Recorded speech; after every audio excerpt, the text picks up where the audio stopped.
and welcome to this Thanksgiving holiday week edition of Zilog and Moto. If you're a returning viewer, welcome back, and if this is your first time here, I hope you enjoy your visit. And if you like what you see, you'll come back next week, or maybe check out some of the back catalog. Just to give you an idea of what you're getting into, this big wall of Sega games that you see behind me currently consists of 832 games for the Sega Master System, Genesis/Mega Drive, Sega CD, and 32X. It's admittedly a work in progress, but I'm about 2/3 of the way there for a complete English language collection for each of those 4 consoles. But I want to be clear, the point of the channel isn't, oh, look at all this stuff I have. No. The focus of all these videos is strictly on the games. Each video is a look at one of the games from the library, with a look at not just the game, but also the package for the game, including the manual, and maybe some other things that might have been included with the game, like posters, cards, etc. And just in case you're curious, I am looking at every one of these games, not just the cool ones that get lots of views. So that means everything from Action 52 to Streets of Rage 2, and then obscure stuff like The Animals for Sega CD, or one that I just picked up recently at the Midwest Gaming Classic, Wardner for the Genesis. So if that sort of thing sounds interesting to you, think about subscribing. I try to release one of these videos once a week, and then at the end of the year, every year, I put out a best and worst of the channel, which is always fun to put together, and that video for year 3 of the channel is coming soon. Now, the vast majority of the channel covers titles that were released for these consoles during their primary lifespan of 1986 through 1998. But one of the great things about the retro gaming scene is that games keep coming out. Sometimes they're games that are totally new creations, like the excellent Xenocrisis that I covered in episode 48, or the, well, not so excellent Coffee Crisis that was the subject of episode 89. Not sure that there's a wider gulf out there between 2 games with Crisis in the title, but maybe. Post down in the comments if you can think of a suggestion. However, as mentioned, those were 2 brand new games that were created well after the Mega Drive's lifespan. But what about the other type of game that the retro scene has brought to light?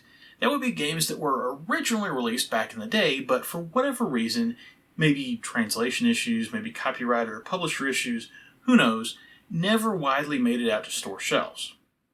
Today's game is one of those, with publisher Piko Interactive bringing the game, and I apologize in advance for this pronunciation, Shu Hu Feng Yun Zhuan, or as we call it in the West, Water Margin, A Tale of Clouds and Wind, back to life. If you happen to see episode 111 earlier this year, you may remember that Piko Interactive was also responsible for giving a more official release to the Genesis version of Duke Nukem 3D, and if you didn't see that video, let's just say that that port probably should have stayed in Brazil, as it's one of the worst games I've ever played for Zilog and Moto, and it will definitely end up on the year in review video as such. What I'm trying to say is that so far Piko hasn't impressed me, to say the least. But for Water Margin, at least on the surface, I'm hopeful, as it's a beat-em-up with an original story and some colorful characters, which I say, please be good. The last 3 beat-em-ups I've reviewed are Cliffhanger, DJ Boy, and Separation Anxiety, so I really need a good game for my favorite genre.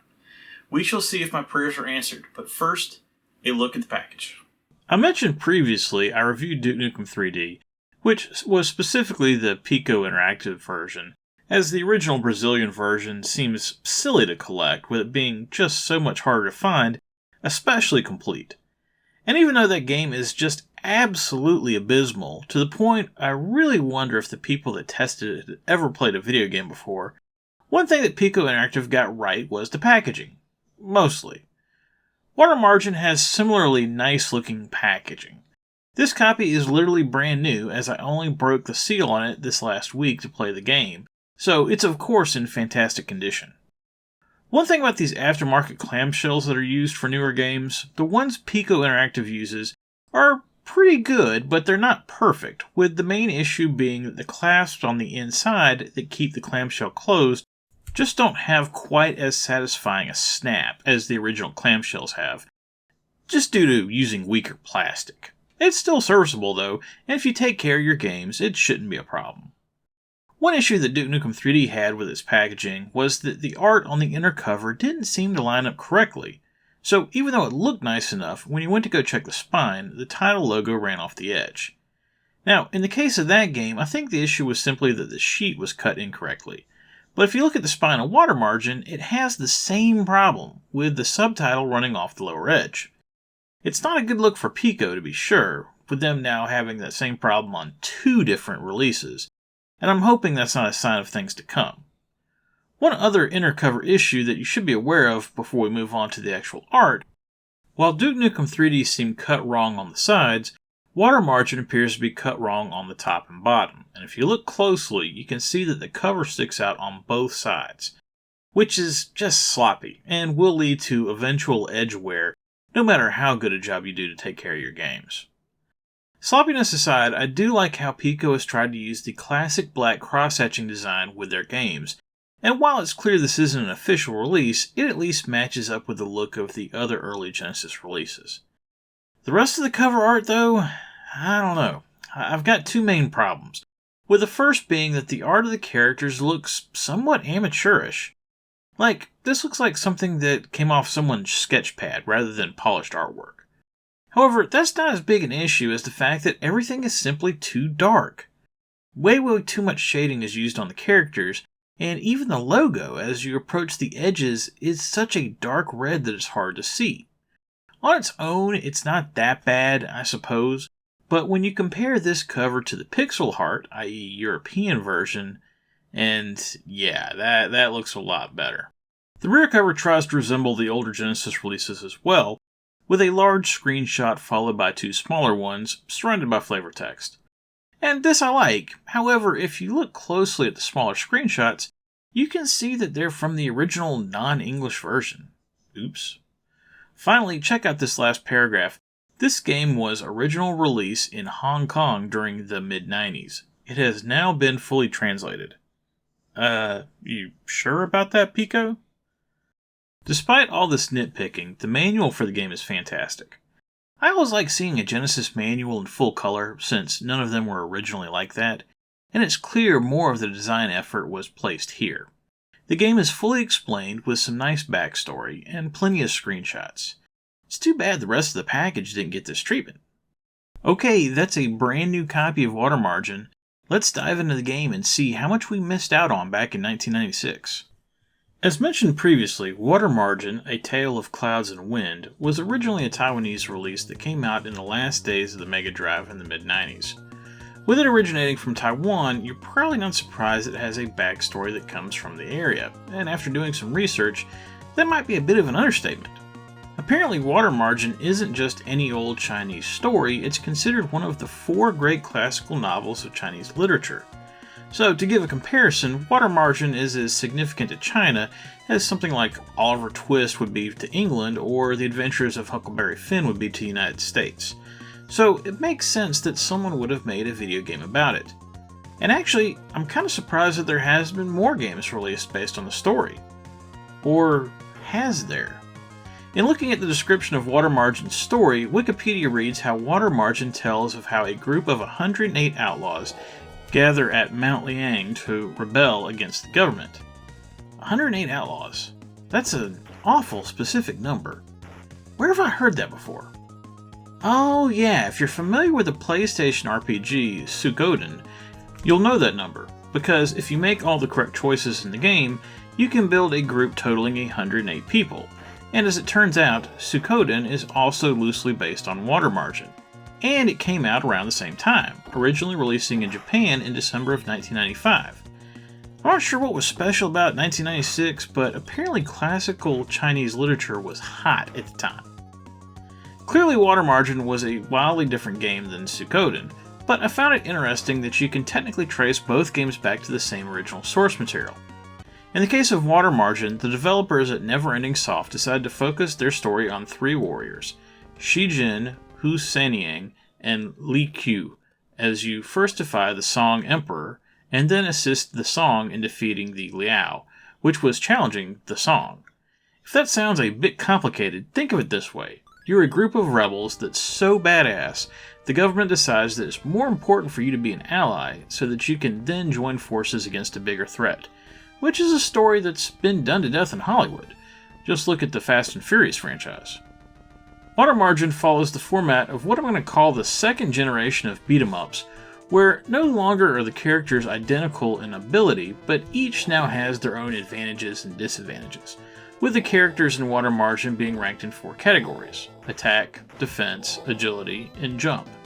Shijin is the all-around character, with average statistics in each category, and then there's Hu Sening, the weakest but fastest character, and then finally Li Q, the strongest but slowest character.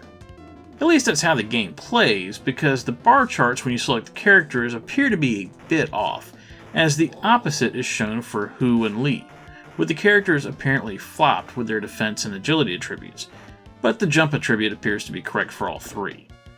Not exactly a positive sign of things to come with literally the initial character select screen having an error like that, but thankfully this appears to be the most glaring technical issue with the game. Well, except for one thing. When I first booted up the game, it played about how I'd expect a normal beat-em-up to play. I wasn't capturing footage at this point, as this was more just me messing around and getting first impressions, so I don't have any evidence of this, but about halfway through that initial playthrough, the game appeared to develop a glitch where enemies would take on the health bar of the previous enemy. This probably sounds a little confusing, but let's just say you were fighting the imaginatively named Axeman bad guy, and you defeat him, or so you think, because he disappears from the screen. When you go to attack the next enemy, let's say a Lancer, the first hit would show you taking off the last bit of health from Axeman, and then would go through and take all the health off the Lancer, except that last little bit again, which would transfer to the next enemy, and so on. Now, that's not a big deal, and I ignored it for the most part, except for when you got to the last enemy on a screen that is effectively invisible due to the bug. You could go on to the next screen if you used a magic attack, but eventually I got to a point where I didn't have any magic left, and, well, it was time to reboot the game. Also, while this eventually show-stopping bug was the most visible issue that popped up, I also later found out that the bug also caused certain characters, including your own Hu Sening, to move far too fast, so if either of those issues appear in your playthrough, it's not you, and it's time to hit the reset button. This bug is certainly not the normal behavior for the game, and I don't know if others will run into it, but the fact that it occurred on literally my first attempt at playing the game doesn't exactly speak well for its stability. This was already a concern given that not only is this an unlicensed release for the console, despite the fact that it shows the license for play screen on boot up, and that it's an edited version of the ROM with various Piko Interactive splash screens added to the game, and the translation of all the text in the game from the original language. On subsequent playings of the game, the bug didn't appear, which is good, so anyone interested in playing the game for themselves should breathe a sigh of relief. When starting up the game, which can be played in either 1 or 2 player mode, along with being able to choose your character, there is also a minimal options screen that allows you to select how many lives your character has, and the difficulty level of the game, with the choices of Grunt, Easy Mode, Tough Guy, Medium, or Hero, Hard. And finally, rearrange the buttons on the controller if you want. Once you've made your choices, it's time to jump right in with selecting a character, and then the story intro for the first chapter is shown, with scrolling text explaining the story. So far so good for me. I always like having more story, especially in a beat-em-up, which is usually notorious for being very simple games, but they probably could have chose a better color for the chapter names on the bamboo scroll, with its dark red being very hard to read. But I'm blaming that on whoever edited the game for the English translation, and not the original designers. In fact, you can't fault the original designers at all in use of color, as you'll quickly forget about the Genesis 64 color on-screen limitation. Water Margin is a very nice looking game, and it's clear that it takes full advantage of the game's 16 megabits of storage. I'm sure there are those out there that might think it should look even better than it actually does, with it being such a late release. Hell, as I mentioned, Suikoden for the PlayStation was technically released before this game, but I'm going to give them a pass on that, as this game was barely released to begin with, and it certainly wasn't coming from a major publisher. Regardless of any of that, it's definitely one of the better looking Genesis games, and honestly, it compares very favorably with the Super Nintendo releases of the time, with the easy comparison being to Capcom's Knights of the Round, which this can considered possibly the Chinese analog of that game. The game engine moves along well, with almost no graphical glitches, even though usually there are at least 5 character sprites moving around the screen at once, and there are some huge characters, like the previously mentioned Axeman, or the various end-level bosses that you'll run into. The game's magic system also features some very nice special effects, with just utter chaos on screen depending on which branch of magic was used. The background music in the game is very nice as well. I certainly put it up with, say, the Yuzo Koshiro produced soundtracks for the Streets of Rage series, but it's pretty good, especially considering that a full playthrough of the game is going to take around 90 minutes or so, and the music never got old at any point. I watched some video of the aforementioned Knights of the Round, and one thing that really stood out to me was the difference in Water Margin's FM soundtrack versus the PCM used on the Super Nintendo. Admittedly, FM sound, when done poorly, sounds very rough, especially in comparison to PCM synths, but on the other end of the spectrum, when it's done right, with enough storage allocated for the samples, I vastly prefer how FM sounds, and Water Margin has one of those soundtracks that clearly had the proper amount of effort put into it.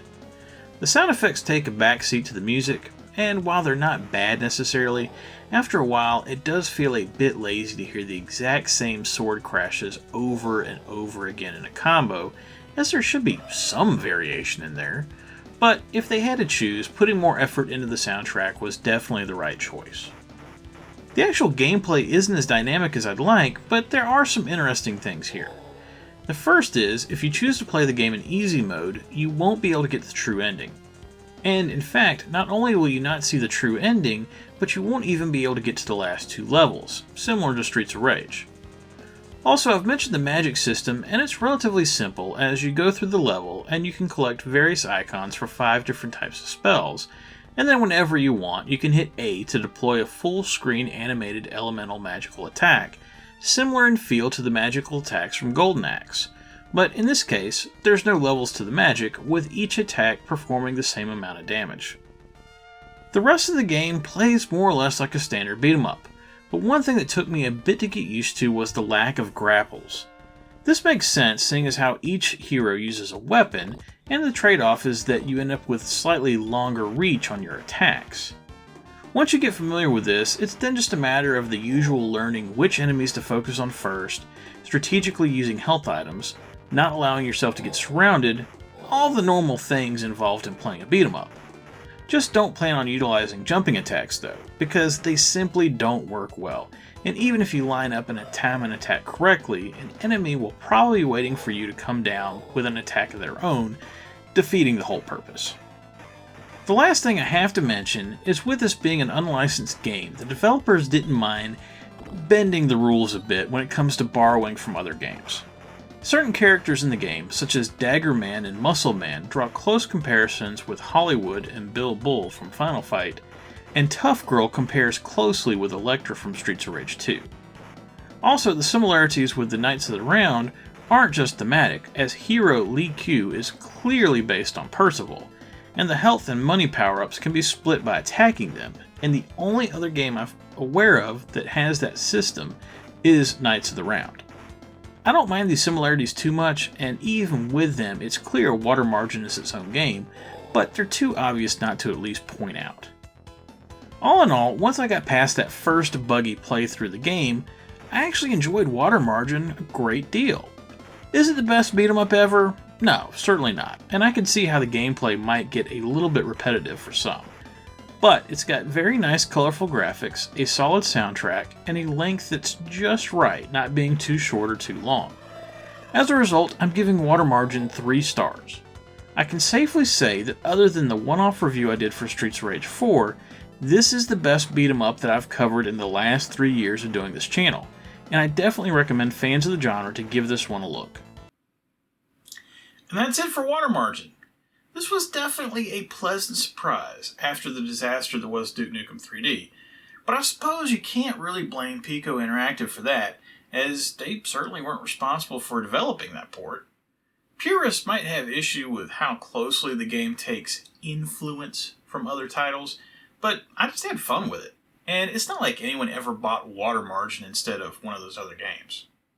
Next week on Zilog and Moto, I'm going to be honest, as of the recording of this video, I actually don't know what game is next. I've got an idea of what game is going to be next. The Genesis port of an arcade game where I previously looked at the Master System version, but I technically don't have possession of said game yet, and I'm waiting for it to be delivered.